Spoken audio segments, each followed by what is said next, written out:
All right. Happy New Year, comic book fans. This is Pete from Comic Books Transformed, where we talk about all the streaming show adaptations and the movie adaptations of your favorite comic books. I'm sitting here with my buddy that I'm sure I'm going to be with for all of 2023, Mr. Brian Kors here. Brian, Happy New Year. Happy New Year, Pete. Yes. Brian and I actually have a fun tradition where on like New Year's Eve, once it turns midnight, we usually send some kind of weird text message. It usually involves like Grimlock or something to each other and get a good laugh at midnight. Yeah, I mean, yeah. Although I struggle to stay awake these years on New Yeah, Year's. totally. Yeah, I can relate to that.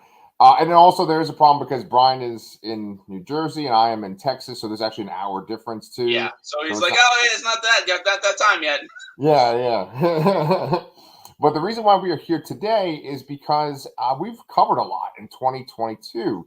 We've covered 8 Marvel shows, movies, and specials. We've covered 5 DC shows and movies, and that's if you include Sandman. Would you include that with DC, Brian? Yeah, I think so. Okay, cool, cool, cool. We covered 4 Star Wars shows, and then we covered 4 things that are like not Star Wars, DC, or Marvel. Whether it's like The Matrix Resurrections or Paper Girls. It was on Amazon.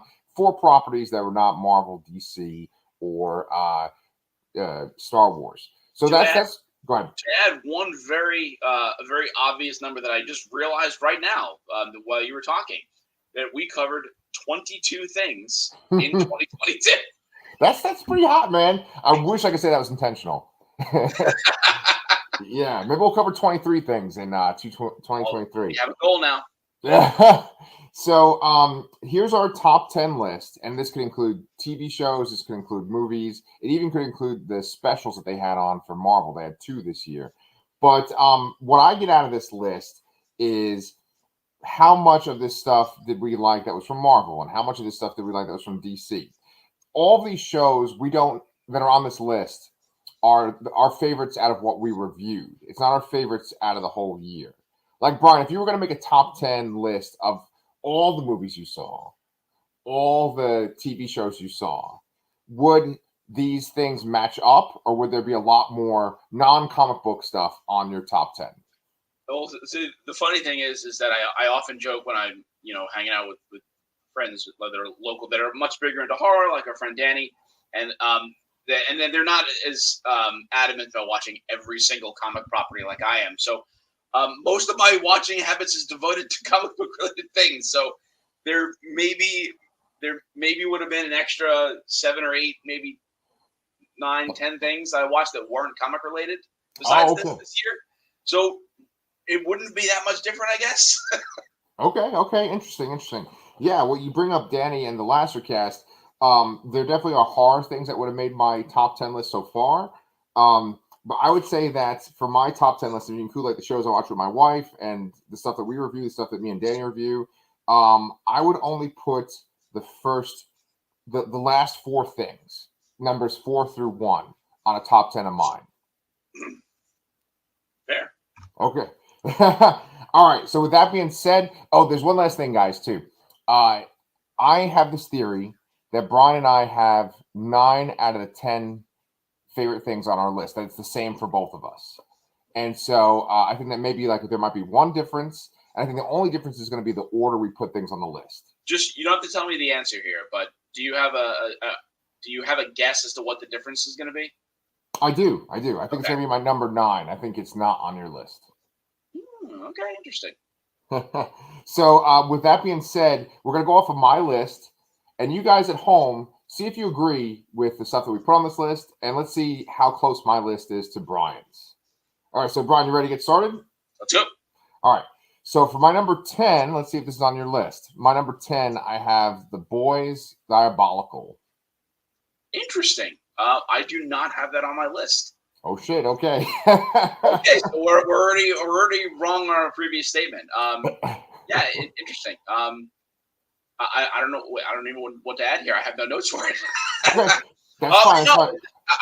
I don't think I actively dislike anything we reviewed, with the one lone exception, that being The Matrix. Oh. but it was a good show. It was a good anthology. I love The Boys. I love that Amazon is building this out. We have the anthology series, which I believe is getting a season 2. We have Generation V coming out. Obviously, we're gonna have season 4. I think they even greenlit 2 seasons. So I'm not sure about that, but I could be wrong. But it's an exciting time for. I mean, Amazon doesn't have like a lot of original shows, but the ones they do are usually pretty damn good. See, dude, you hit it right on the head. There's only 2 Amazon shows that we covered on our list at all, and both of those Amazon shows are on this top 10 for me. And I mean, I'm just gonna go out on a limb and say that I'm gonna assume that Invincible season 2 will be next year, and that'll probably have a decent contender for a top 10 list next year. Yeah, and I'm really glad that you brought that up too. So guys, one thing about this list is it's stuff that started or was going through. The majority of it was going through 2022, and there's 2 things that we didn't include on our listing. We didn't talk about Willow, and we didn't talk about Doom Patrol season 4, but that's because they just started recently. And honestly, I wouldn't put Willow on a top 10 anything anyway. So the criteria was that we had to have reviewed it in 22, and it had to be completely finished in 2022. So technically, The Matrix. I mean, I just ragged on it, but it was last year, but we reviewed it in 2022, so it sort of counts, I guess, and it makes that nice 2022 and 2022 number work. Yes. And also, I covered other things in 2022 with Danny on our channel. That includes The Peripheral, but I didn't review it with you, so that's not on here. And Raised by Wolves, yeah. And Raised by Wolves, yes, thank you. Which is apparently gone from HBO Max. That sucks. That really sucks. Wow. Okay. Well, keeping back on our list though, this is the one I thought was not going to be on your list. So I wonder if it is, but I doubt it though. I doubt it. Tales of the Jedi. It is also not on my list. Yeah, that's correct. Okay. So we covered 4 Star Wars shows, and 2 of them made my top 10 this year. Okay. Yeah, so I know what the other one's going to be. Right. Yeah, exactly. Again, Tales of the Jedi was really good. I think that I might have appreciated it more had I seen all of the Clone Wars and Rebels and all that. I feel like those tie-ins might have helped me appreciate it a bit more. But also, it all came out in one day. I'm not a fan of the binge in a day release tactic. So I like it when we can watch an episode or 2 at a time. We'll let it digest a little bit, come back the next week. I don't like feeling the pressure to sit and watch 10 episodes in a day or 2 days or something like that. So maybe I had to consume it a little too fast, so that it didn't make my top 10. All right. Yeah, that's well put. I am realizing more and more that I'm actually a big Star Wars fan, even though I might not like to admit it as much. And this show kind of hit the sweet spot for me. Of course, there were episodes that I felt like, that one was okay. But then there was an episode like The Sith Lord, which was one of my favorite things I watched the entire year. It sort of encapsulated kind of my favorite aspect of Star Wars, which is when the dark side seduces a character. And it had Darth Sidious, who's also the Emperor, and that's my favorite Star Wars character. So it was a highlight from my year.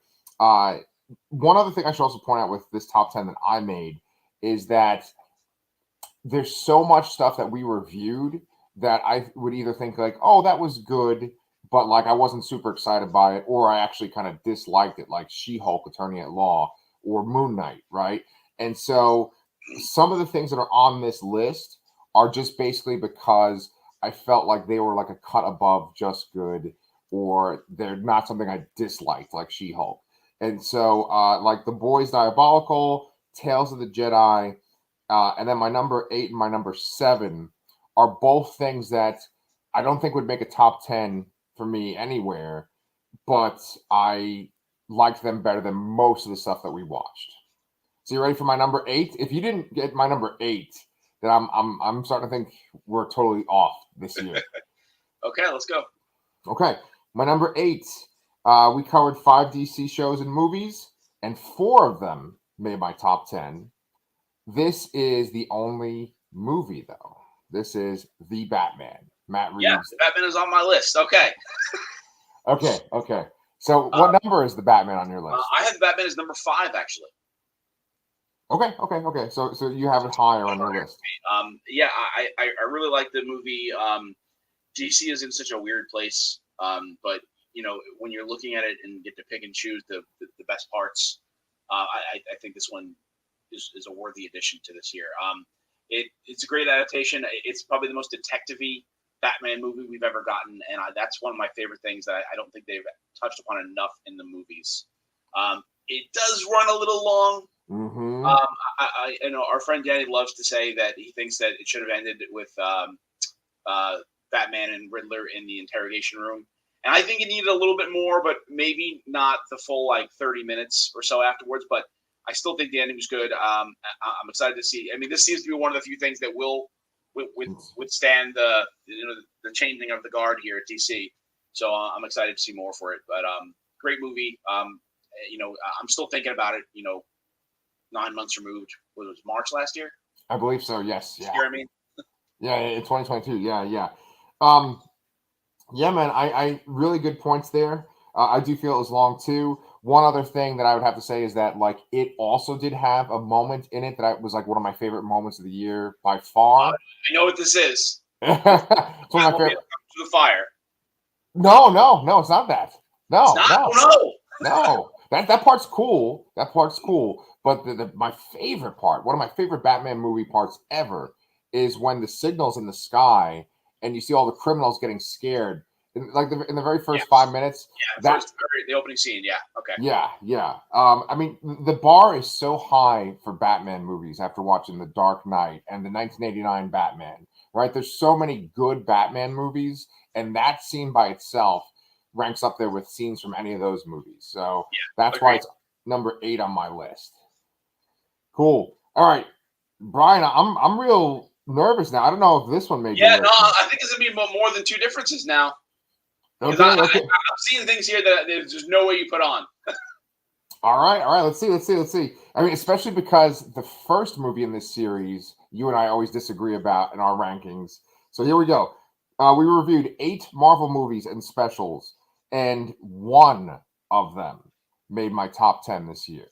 Okay. Okay, I know what this is. Okay. Black Panther: Wakanda Forever. Yes, that is also my list, and I'm going to say that we already have 3 wrong here because I have 2 Marvel properties on my list. Holy shit! Okay. Even though we reviewed the most Marvel things, I only put 2 on here, but I bet you could guess what I added the rest of them. Okay. Well, so we'll come back to that later. Wakanda Forever is a fantastic movie. It really, I think it was the only MCU cast that could pull off a great movie without its star, and creating a new one in the process. I think maybe it leaned a little bit too much into comedy at times. I think it would have been better if you cut that out. You might even had an Oscar movie had you removed the humor. Take out Riri, take out Everett Ross and Valentina. Think about that. That could be an Oscar movie. Yeah. I mean, the first one definitely was. Changes here and there, maybe, but the bones are there. Yeah. I keep hitting on over and over again specific moments in movies that really stand out. And spoilers, by the way, if you guys haven't seen any of these movies. But, there's that one sequence where Namor's forces attack that science vessel that's in the ocean. And that was that was legitimately scary. I thought that was a great scene, a great way to demonstrate how powerful the villain was in the movie. But there's multiple good scenes in this movie. I think actually for me, there might be more scenes that I would look forward to seeing again in this than in the Batman, Yeah, I could agree with that. And I can't ever forget about how good Angela Bassett is in this movie. Yeah, no kidding. Holy crap! Stole every scene, and that's not taking away from anybody else. Everyone is fantastic in that movie. But every time I was mesmerized every time she was on screen. Yeah, hell yeah. So I mean that's an interesting thing, and I think that kind of opens up the door, right? Because I said that I only had 1 Marvel thing out of 8. So I'm looking at our list, and I figured let's just read it off real quick. All the Marvel things that we covered on Comic Books Transformed. And by the way, if you like the stuff we're talking about, make sure that you guys subscribe to the channel.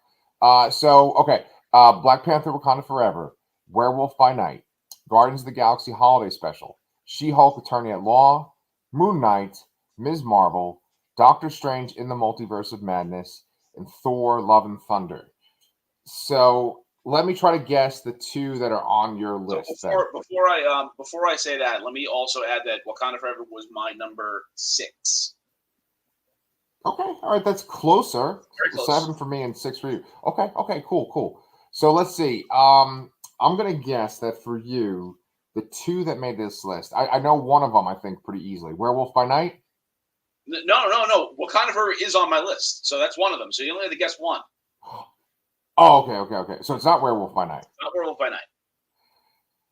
Okay, fuck. All right, there's 3 other ones that I think might have made your list. I'm gonna take a stab and say Doctor Strange, Multiverse of Madness. I am a Sam Raimi stan.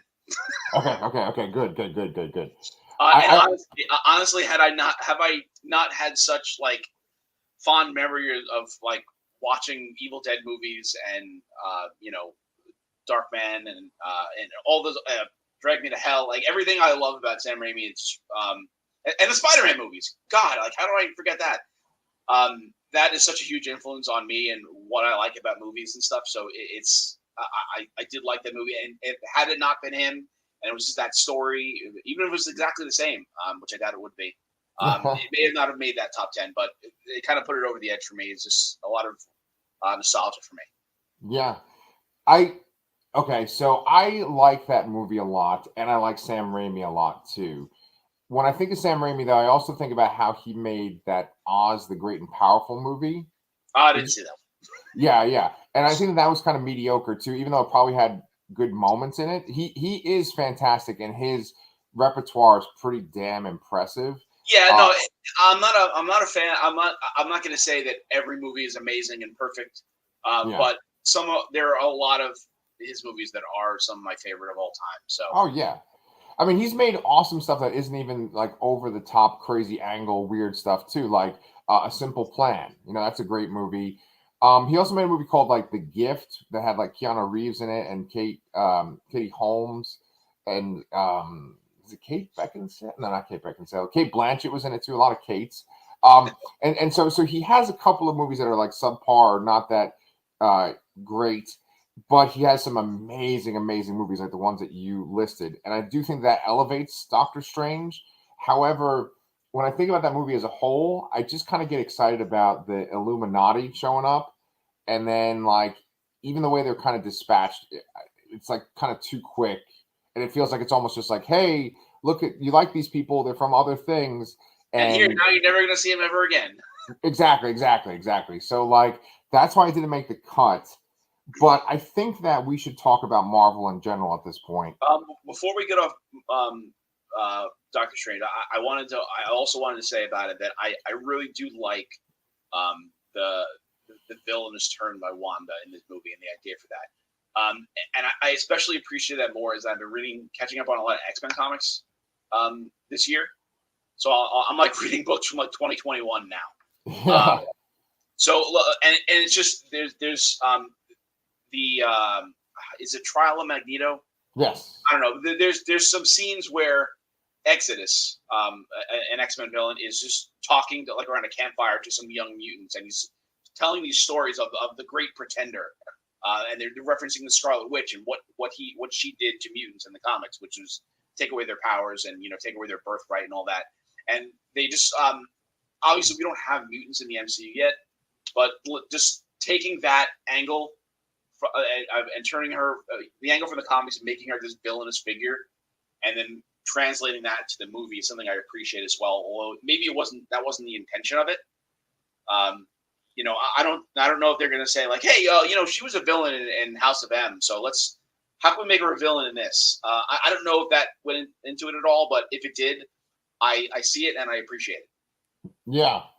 What's interesting about that one aspect, the villainous aspect, is that I know that the ordering of these MCU movies got changed. I think because of like COVID and just because of how everything happened with Disney Plus.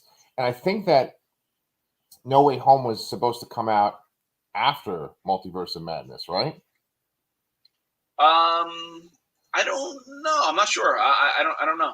Yeah, yeah. I remember like someone made a point about how like there was differences, and I think also Wanda's role, I think, was different, or how things were going to happen with Wanda were going to be different in the movie. So it's interesting, like the end product that we got. Ultimately, Wanda as a villain is really compelling, and she was very scary. You know, you talk about how much you love Sam Raimi. The stuff with Wanda was scary. That's what a lot of people talked about with this movie. Um, I was going to say though that this is my only Marvel thing on my top 10. And I was going to ask you, in prior years, in years where we had phase 1, phase 2 and phase 3, would it be an automatic for you that the Marvel movie released in those years would make your top 10? I think a lot of with Marvel is the larger part of the whole. So as standalone things, I think there may be less that would make lists for me. But Okay. when you look at it as a part of something bigger, it kind of elevates it. Okay. Like last year, No Way Home was my favorite movie last year, basically. Yeah. So that's a an exception to that rule, I suppose. I mean, I would look at like Thor Ragnarok as something I loved too as a standalone kind of thing. It's harder to say with Infinity War and Endgame. I guess maybe combined, yes. But if you think about it, if you just put those movies out and you didn't have the setup of 20 movies beforehand, I mean, does it carry the same weight? Yeah, I don't think it does. But yeah, but I don't think it's an automatic. But I think that there are some movies that could still potentially do it. But again, I think a lot of them are elevated by the being part of something that's so connected. Yeah. And why fucking buy comic books? Right. Good, really good point. Yeah. So, phase 1 through 3, I think there's like 20 something movies, like you said. And I think that more than half of those movies would make my top 10 lists of those years that they came out. Right. And like I said before, often comic book stuff doesn't make my personal top 10 of things, but like Guardians of the Galaxy Volume 2, Thor Ragnarok, those would all be on my top 10 lists of their years, right? Yeah. Then there's things like Ant-Man and the Wasp and like Thor the Dark World. Like obviously those wouldn't make my top 10s of anything, right? Yeah. So what's interesting though with these past like 2 years is that we have all of these shows now. And I think that this kind of is telling that, at least for me, and you too. None of the shows made our top 10 of a show where we covered just comic book stuff. Yeah. I think and almost pretty close to half of what we covered was Marvel too. Yeah. So what does that say? Mediocre is phase 4. Again, though, like I think people like to compare, say like, oh, phase 1 was so great and amazing, and like phase 1 was kind of mediocre-ish too. That's right. Overall, you had a couple gems in there, but like I mean, it's also a lot smaller. It's only 6 movies, I think. But I don't think the MCU is down and out. I do think people will get tired of it eventually. I don't know when that's going to be, but maybe a little bit more of a lull in this bloated phase 4 landscape, which is now over. Yeah. I mean, who knows? The majority of stuff we like is in 2 and 3, phases 2 and 3, and so this being of a new trilogy of phases. So yeah, maybe it'll pick up. I hope so, man. Fingers crossed, because we got to cover a lot of this shit. Obviously, Marvel's definitely doing quantity over quality for phase 4. Yeah, but I mean, maybe this statement's going to be a little more tested with phase 4 here, but I still don't think anything is like awful. It's enjoyable, at least to me. Okay. Well, with that being said, let's bring us up to number 6. 4 out of my top 10 picks are based on DC properties. If you're including the Sandman as a DC property, which I think I Yeah, would. same for me.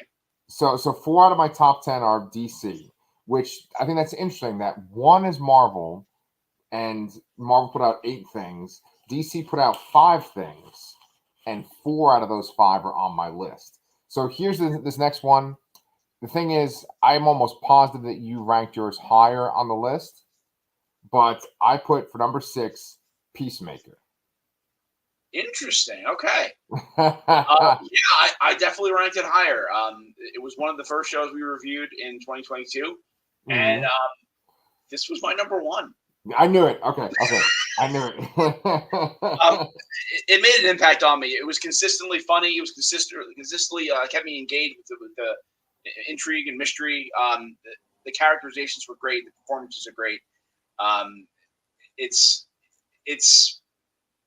one of the things that's probably going to continue into the next iteration of DC. And it was my favorite thing to watch of last year, although it was very, very hard and very close between 1 and 2. And I imagine that my number 2 is probably going to be your number 1 now. Okay. All right. Yeah. We're getting it. Yeah. So, this is the only HBO Max live action DC show to make my list. And the thing is, I think that they also put out other things that we just didn't cover, right? Like Titans. Yeah, we haven't watched Titans. Titans technically would have been this year. Yeah. I mean, obviously, Doom Patrol, we're halfway through that. We're halfway through half of it. So, Doom Patrol always has potential for me to make lists because they always hit me with some real powerful moments here and there. So, but maybe we should retroactively do Titans and if we have some lulls next year. Yeah. Well, my number 5, since we're kind of talking about HBO Max and stuff, and I still actually want to say like 2 more things about Peacemaker too, but I wanted to point out number 5 for me. I'm sure this is on your list too. Young Justice Phantoms Part 2. Yes, this is on my list. This is actually my number 10, and I handicapped this really because it was only half a season. I don't know if that's fair or not. It's great. It's fantastic. But, if I had to pick my favorite arc out of the 6 that we got in Phantoms, I probably would have picked the Tigress arc from the first half. The first half, so, yeah. So it's Young Justice had to be in my list, but I had to put weight it down a little bit because it's only half a season. And I know that's unfair because everything else is full, but whatever. I don't care. Yeah, well, the reason why I brought that up is because that's the only animated DC thing that we watched. And I don't think we didn't watch any animated Marvel things at all. But there's a big difference there too. Like Marvel animated stuff is aimed towards like little kids these days. They don't really have like a sort of a contemporary thing that like men could watch or adults. Sorry. Well, God, I don't want to get canceled there. But I'm talking about like guys like us. We watch like fucking Batman the animated series and stuff, and I mean anyone can appreciate that shit. God, I'm digging myself a hole over here.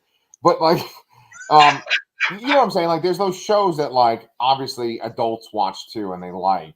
And I don't think Marvel has anything like that these days. They just kind of have stuff for like little kids.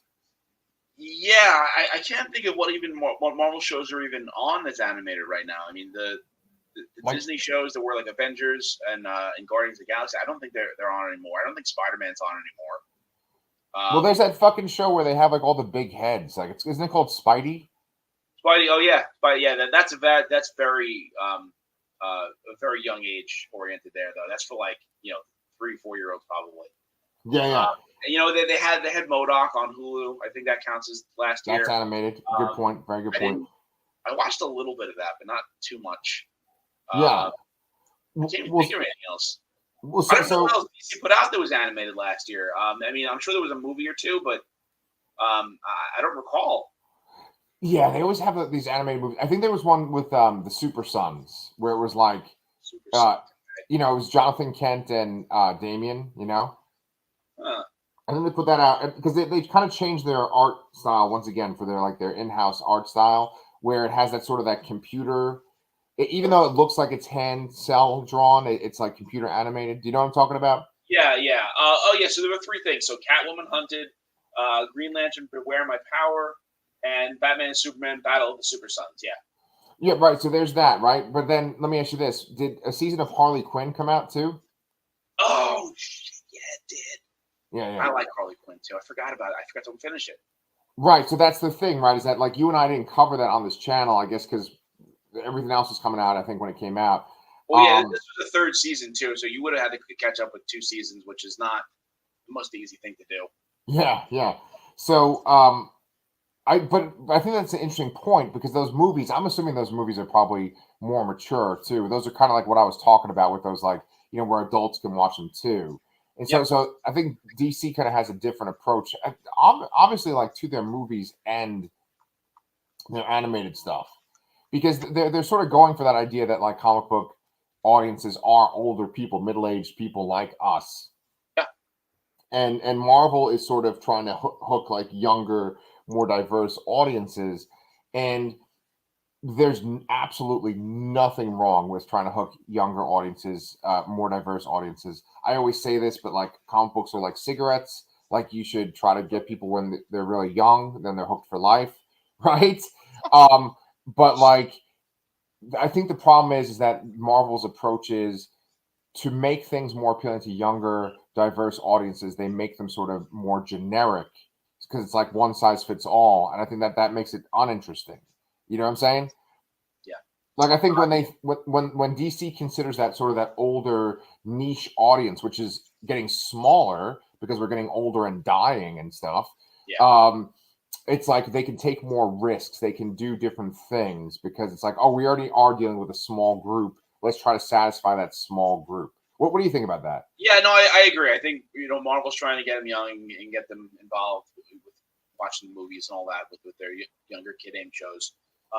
Marvel did try to do this kind of more adult-ish animation, but it's been 10 years since they did that. Right. And their efforts weren't all that great either. It was the two Ultimates movies. It was an Iron Man, a Doctor Strange.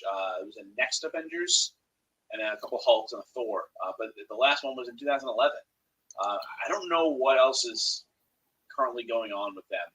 I do know that hopefully we're going to get the continuation of the X-Men animated series this year, so hopefully we can review that as well. I bet you that'll make our top 23 countdown. Yes. Top 10 for 2023, unless it's horrible. But just one little aside, those two Hulk versus movies, and I think they're on Netflix for some reason, like Hulk versus Thor and Hulk versus Wolverine, those are actually really good, especially that Hulk versus Wolverine. That's really good. Nice. Did they base that on the Ultimate comic? Kind of. It's more like Hulk goes to the first appearance Wolverine fight. Kind of, yeah. Because what happens is like the Weapon X team with like Lady Deathstrike and Omega Red and Deadpool and Sabretooth take on Hulk, and then Wolverine gets involved too. Do you remember that? A little.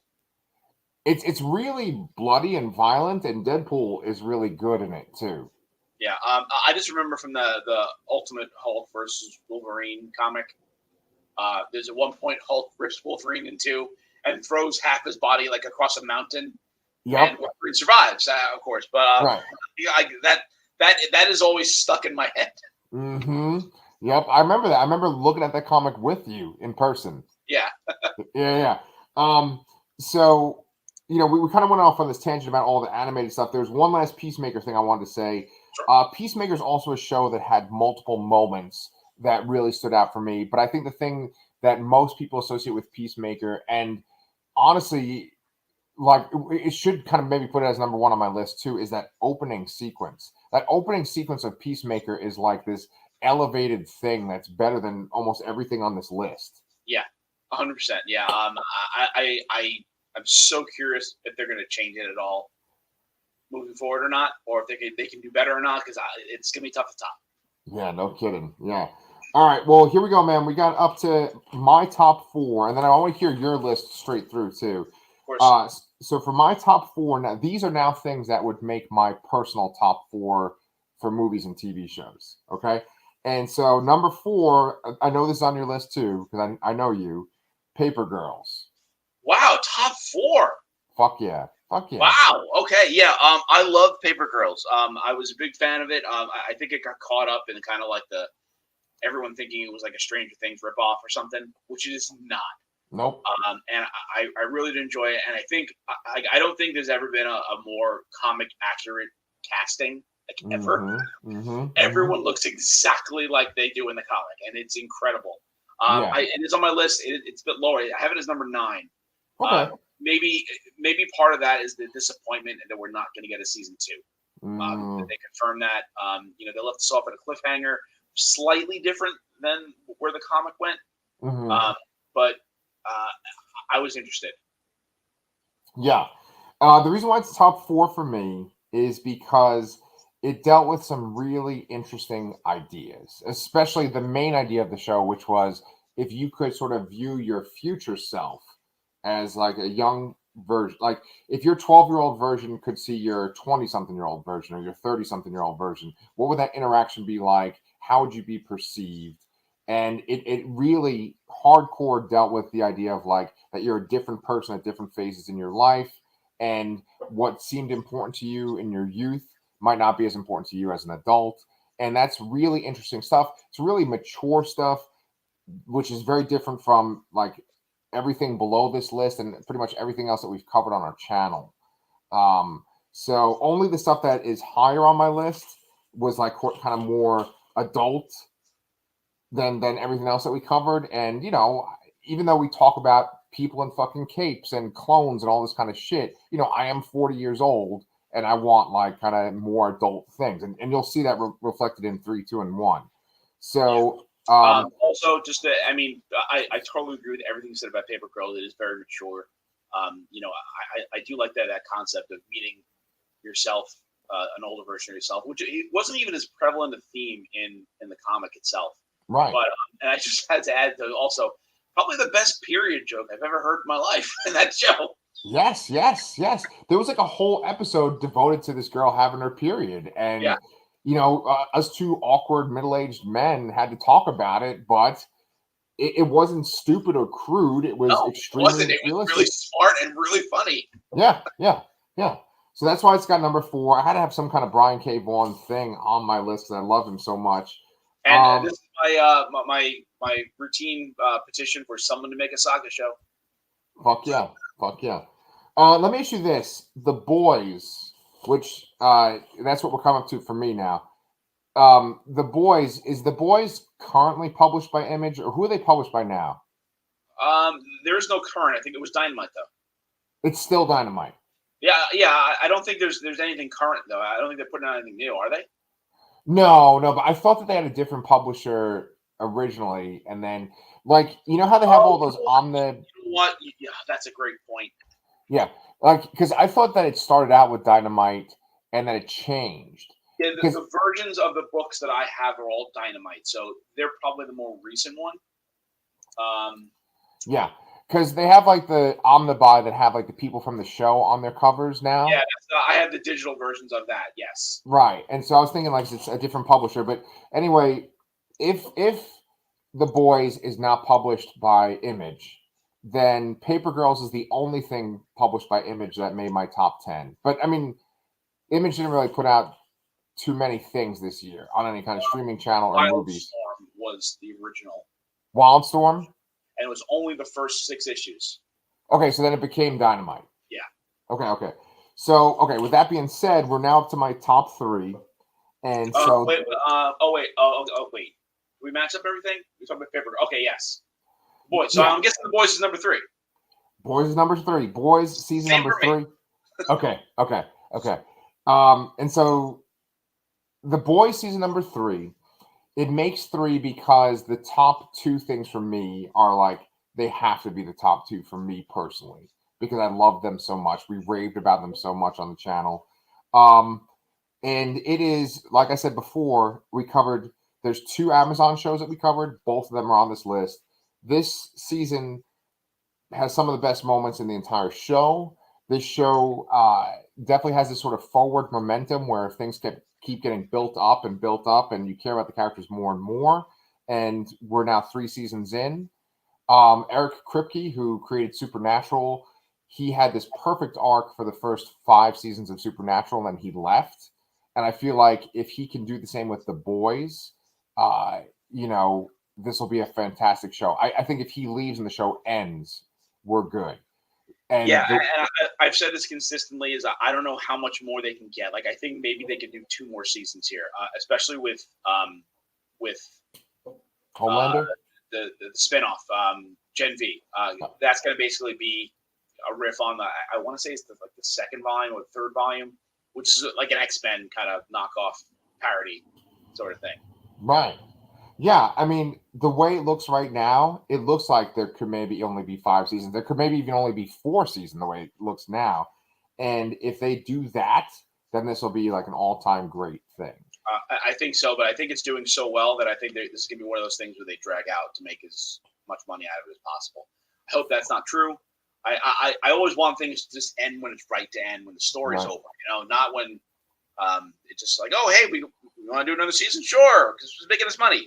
It rarely works out, and I do wish for the continued success of this show.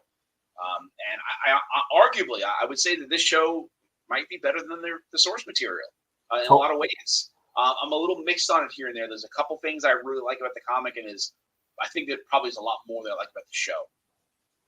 Wholeheartedly agree. So it's number 3 on your list as well. Yes. I think that Jensen Ackles as Soldier Boy, that just is this great addition to the show. I think that like his whole arc was great. It just is like, it's just fleshing things out more. It's like kind of showing what this whole world is like more. And you had some really fucking great comic book live action battles in this season. Yeah, one of the big things, one of the major differences from the comics and the show is that all of the boys have taken V, and they have permanent like super strength and everything. Right. And I think that the fact that they don't normally in the show is one of the most compelling things that they've done. It didn't bother me at all that they had them this season. Some of them did because it was like a choice. It was like a vice. It was like a drug. I found that to be very compelling and a lot better than the source material. Yeah. Well, so we both love The Boys. We both have it as number 3. It leaves only 2 left for me. I'm wondering if my number 2 is your number 2 then. Maybe. I don't know. Andor? Yeah. Okay. Whew. All right. Andor is number 2 for me. It's number 2 for you. So your number 1 is Peacemaker. Peacemaker, yes. Okay, so you know my number 1 then too, but it's interesting that Andor is number 2 for you. This was real close for me. It was hard. Like, Andor is such a great show. It's almost like an anti-Star Wars show because it's so different. I repeatedly refer to it as prestige television, but Star Wars. I think that's a very unique thing. I think it's something we haven't seen before. I hope it's something we get more of. I mean, I know we're getting a second season of it, a second and final season. I hope it lives up to everything that the first one laid out because it was really some really powerful moments, very inspiring overall, stand up and fight fascism, which is kind of sort of a thing that's around right now. Yeah. You make a really, really good point. You said it's almost like an anti-Star Wars show. Not like Star Wars is bad, but it's just like it's so different. Star Wars is fun and adventure, and and this was like a grim reality where the Empire and fascism is bad. We always knew it was bad, but it's like this is really what that means. This is oppression of people. Yes. So Andor had multiple arcs. Most of the arcs were 3 episodes each, and I liked every single arc. I feel like the first arc was the weakest one for me, which is interesting because that's the one that has to hook you. And it just got better as time went on. I think the best arc was the prison arc, right? And I think most people would agree. Yeah. And so it would obviously be on my top 10 for anything of this year. Really well done. Look, I can't swim. One of the most memorable sentences of anything I've watched this year. Yep. So good. Which brings us up to number 1. Now, for you, you said Peacemaker was your number one. For Correct. me, my number one was The Sandman. Sandman. Yeah, right. Okay. And it is the only Netflix show on my list. The reason why The Sandman is on here is because, just like I've been saying every single time that we've mentioned something on here, there's great moments, but this has like great episodes, and pretty much almost every single episode is great for this show. And then, like, when I look back on what we've discussed today, like the Batman has that opening sequence where we see the thugs getting scared of the bat signal, and there's these incredible moments in Andor, like the I can't swim moment that you just said. The Sandman has multiple moments like that where, like, you start to like think about your fucking life and stuff. You're like, oh, okay. I always thought this about reality. Maybe this is true, and that's the way the comic was for me. And for them to translate that so well into live action, that is a feat unto itself. Like, there's certain things that are very difficult for them to translate into live action, and I feel like the Sandman did it somehow. Yeah. I think one of the things I actually factored in that I haven't really mentioned on this thing is um, how, like, what the level of that something was adapted. Like, was it faithful to the comics? Was it totally different? Was it just visually there? Was just using the foundations or whatever? This was one of the most faithful adaptations of anything I've ever seen, and I don't always think that's the best choice for something being adapted. But here, this is such a seminal comic, and it would almost be a crime to not do it like this. Exactly. Yes. Yes. I can't remember the name of the episode, and it's the same name as the issue, but the episode with Death was probably the best episode of anything I watched this year. I think it's called like The Sound of Her Wings. Sound of Her Wings, yeah. I do something with wings and something with sound. But yeah, I told my mom to watch it. My mom and I don't watch the same thing. I'm like, this was like a very poignant episode. I mean, it's a comic issue, really, about death and what that's like. I had never seen a view of it quite like that. That was both kind of sad yet hopeful at the same time, sort of. Yeah. And it just expertly done, in my opinion.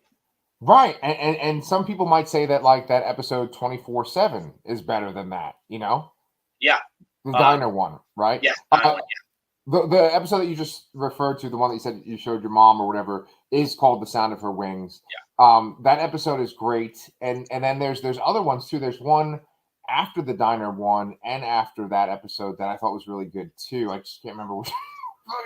I mean, there's even like good stuff with Johanna Constantine, which is like kind of almost more like John Constantine than the Keanu Reeves version, and that CW Constantine kind of character. Yeah, agreed. Yeah. So yeah, just fantastic. I mean, I love the Sandman comic, so this was always going to be high for me, but I just feel like they just covered it pretty flawlessly. So, with that being said, I really want to know about what you included on the list that I did not. Do you want to take it? Oh, first of all, Sandman was number 4 for me in the year, and I think maybe it was only a little bit lower because I didn't read the Sandman in my youth. I read it alongside watching this show, so I would read the issue, then I'd watch the episode it was about, basically. So it is fantastic. I love it, but I don't have the nostalgia connection from reading it when it was first in print, unfortunately. Yeah. So do you want to take a guess as to the 2 things that I included that you didn't? Okay, let me look at our list. Actually, you already know one of them. We already talked about Doctor Strange. So there's only one thing. There's only one more thing? Only one thing different. Okay, well, we covered the Marvel stuff. Okay, so I have 2 possible choices. I'm going to choose one and see. I'm probably getting this wrong, but Umbrella Academy Season 3? That's it. Okay, there we go. All right. The kind of the opposite spectrum, what we're just talking about with Sandman. This was my number 8. I've said before that I didn't really like the first season of this show. It was probably the most closely adapted to the comics out of them, but they kind of just took the very basic blueprints of this and some locations and stuff, and they kind of went off in their own direction. And I think the further they got along, the more I started to enjoy it. Mm-hmm. I don't know what the best way to adapt something is. I really don't. I mean, that's kind of what our show's about. I think there's a number of ways to doing it, and some they just work. It's like a crapshoot if it works or not. Sandman is pretty faithful and it works really well. But I don't know if you did every show like that, I don't think it would work necessarily. But yeah. Umbrella Academy, like the whole season is about the Hotel Oblivion, and it's totally different. I mean, it's a totally different concept of what it is in the comic than from the show. But that show leans heavily into the character arcs rather than just the weird world that they're in. Yeah, and I really appreciated it. And that was my number 8. So to go through everything for me from number 10 on was Young Justice at 10, Paper Girls at 9, Umbrella Academy at season 3 at 8, Doctor Strange at number 7, Wakanda Forever at 6, Batman is 5, Sandman 4, Boys season 3 is 3, Andor is 2, and Peacemaker was number 1. Nice. That's a tight list. I think that like one thing we should bring up about the Umbrella Academy is that it's very similar to Doom Patrol in a lot of ways. And the similarities with that are, first off, you're now with Doom Patrol starting to adapt stuff that's written by Gerard Way. Umbrella Academy is created by Gerard Way. So there's that DNA that they have now in common. But besides that, they do the exact thing that you just said. Whereas in the comics, it's all about like kind of crazy world building and how bizarre like everything can be, the bizarre concepts. In the shows, you still have that, but there is much, much, much more of a focus on the main characters and their interactions with each other. And that's the same for Doom Patrol and for Umbrella Academy. And then if you guys like what we've done with our breakdown, me and Brian are currently reviewing Doom Patrol season 4. So make sure you subscribe to the channel. And then we're covering Willow, which I don't know if any of you guys like that. I don't think anybody seems to like it besides me. I don't know. yeah. Right. So that's what we're going to cover next week. We're going to do 2 episodes each of those 2 shows, those current shows. But the characters in Umbrella Academy too, they have the traits of the characters in the comics, but they're much more like their own thing in the show. And the actors that they picked for those characters and how they portray them is so good too. So I understand why it made your list. That's for sure. Yeah. So Brian, 2022 was a pretty good year. I think it's a good year for us to meet together every week and discuss stuff. Do you think that 2021 we had better content to talk about? Man, the last like 3 hours of my life I've been focusing on what we reviewed this past year. I can't remember what we did in 2021. Yeah. I'm just trying to remember Spider-Man because I referenced it in this episode. That's the only thing I remember that came out in 2021 at this point. So in our first year of a channel with us together doing this kind of stuff, we talked about the first Marvel MCU shows. We talked about WandaVision, Falcon, Winter Soldier, Loki. Yeah, we had Spider-Man. What came out for DC last year? We did like Doom Patrol and stuff. Doom Patrol. We might have been like behind with Doom Patrol, but we covered Doom Patrol. Yeah. And then for Star Wars, we did like I guess we didn't do The Mandalorian, right? No, it wasn't out. No, we didn't. Wait. No. We didn't do The Mandalorian because like that whole thing with Luke and stuff, we definitely didn't talk about that on the channel. I think we did. We did? I think we did. Okay. I mean, we talked about Luke and stuff on the Book of Boba Fett, which we did cover this year, but that was the Book of Boba Fett. And the Mandalorian's in the Book of Boba Fett a lot. Yeah, that's true. I'm actually looking at our RSS feed for our podcast because I have to get a better idea of this. Yeah, but the reason why I'm bringing that up, loyal viewers and listeners, is because this is only our second year together, me and Brian, making our shows for this channel. 2021 and 2022 have been our 2 years. Yep. And so now we're going into our 3rd year of 2023.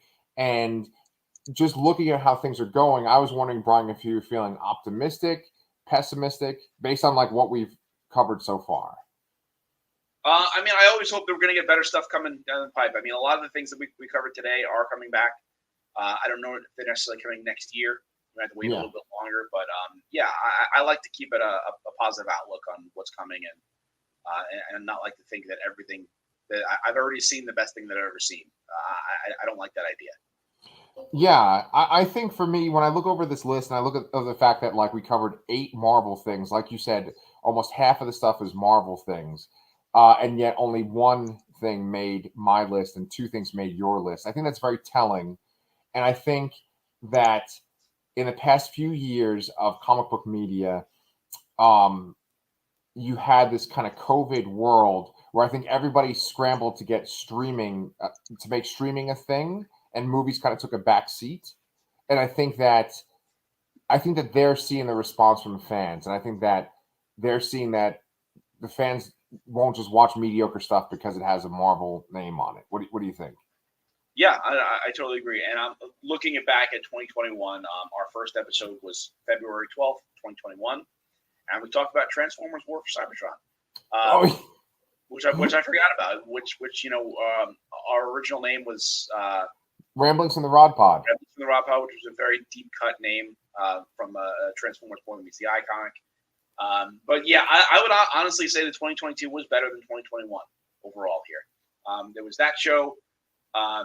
We did a lot actually about the like announcements. We covered DC Fandom and the Disney Expo stuff, and then like you said, the Marvel shows: WandaVision, Falcon, Winter Soldier, Loki, Hawkeye.